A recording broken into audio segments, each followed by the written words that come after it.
Welcome to our dishwasher showdown. Today we are comparing two popular built-in dishwashers, the Midea MDF18A1ABB and the BLACK+DECKER BDW200MB. We'll dive into their specifications, features, and what makes each of them unique.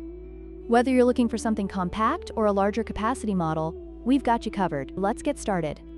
When it comes to capacity, the Midea MDF18A1ABB offers 8 place settings, making it suitable for smaller households. In contrast, the BLACK+DECKER BDW200MB boasts a larger capacity of 12 place settings, ideal for bigger families or those who entertain often. This significant difference in capacity is a key factor to consider based on your household needs. Both dishwashers come equipped with 6 wash programs, but the BLACK+DECKER offers more advanced features such as adjustable racks, providing flexibility for different dish sizes. The Midea, while efficient, has a more basic feature set. If you value customization in loading your dishwasher, the BLACK+DECKER might be the better choice.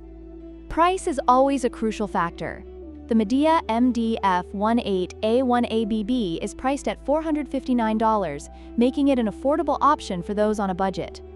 On the other hand, the BLACK+DECKER is priced at $999, reflecting its larger capacity and additional features. Depending on your budget and needs, this could influence your decision significantly. In conclusion, both the Midea MDF18A1ABB and the BLACK+DECKER BDW200MB have their strengths and weaknesses. If you need a compact, budget-friendly dishwasher, the Midea is a great choice. However, if you require more capacity and advanced features, the BLACK+DECKER is worth the investment. Don't forget to like, share, and subscribe for more comparisons.